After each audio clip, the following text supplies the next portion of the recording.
Standardization. Without rigidity, protecting global consistency in local manufacturing. For international manufacturers, particularly those operating through franchise models or regional production facilities, operational consistency is rarely lost through one major decision. More often, it erodes gradually. A local supplier is approved because of lower costs. A production line modifies a process to improve efficiency. A factory introduces its own quality checks.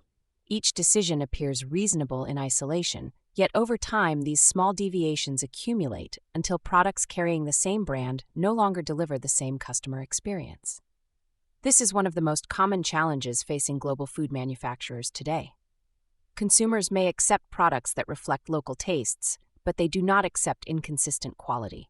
Whether a product is manufactured in Spain, Poland, the UAE, or Singapore, customers expect identical safety standards, comparable quality, and a predictable experience every time they purchase it.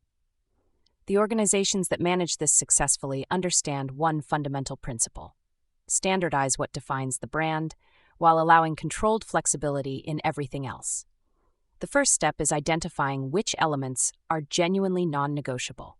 Food safety requirements, manufacturing specifications, quality control methodology, hygiene procedures, equipment calibration, traceability, packaging standards, and corrective action processes should be governed globally.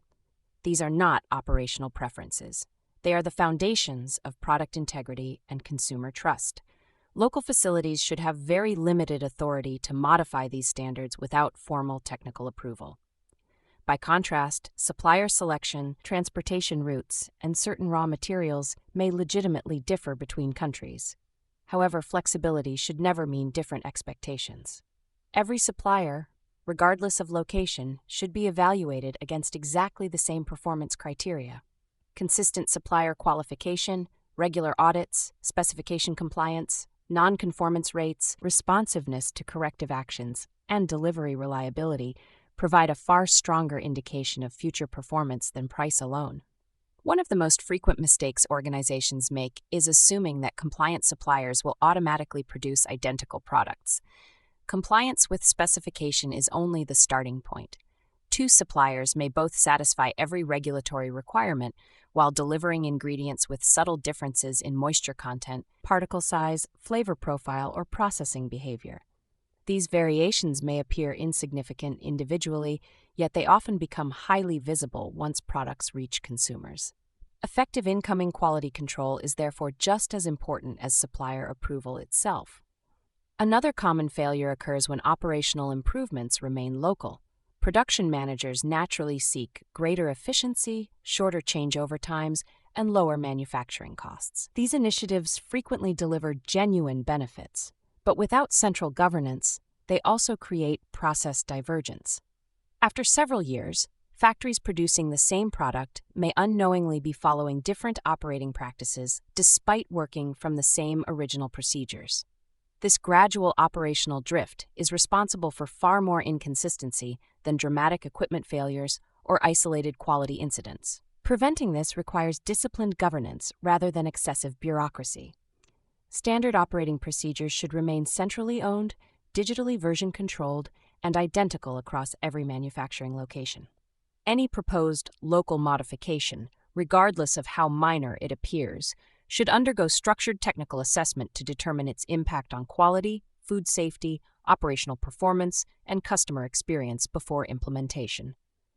Digital systems have become indispensable in maintaining this discipline, but many organizations still collect far more data than they actually use. Successful manufacturers focus on a limited number of operational indicators that genuinely predict performance rather than measuring every available metric. Supplier reliability, first-pass yield, customer complaints, process capability, non-conformance trends and audit findings often provide a far clearer picture of operational health than extensive reporting dashboards filled with hundreds of indicators. Technology alone, however, does not create consistency. People do. Some of the highest-performing international manufacturers deliberately rotate technical specialists between production sites, conduct cross-factory audits, and deliver identical training programs worldwide. This creates something far more valuable than procedural compliance: It establishes a shared operational culture. Employees understand not only how a process should be performed, but why it must never be compromised. Perhaps the greatest strategic mistake is treating standardization as a constraint on local operations. In reality, the opposite is true. Strong global standards provide the confidence to adapt products where genuine market differences exist without risking the integrity of the brand. Local innovation becomes possible because the operational foundations remain stable. Ultimately, global brands are rarely damaged by one catastrophic manufacturing failure. More often, they lose customer confidence through hundreds of small inconsistencies that gradually become visible across different markets. Standardization should therefore never be viewed simply as a quality initiative or a compliance exercise. It is one of the most effective ways of protecting brand reputation, strengthening operational resilience, and ensuring that customers receive the same promise wherever in the world that promise is delivered.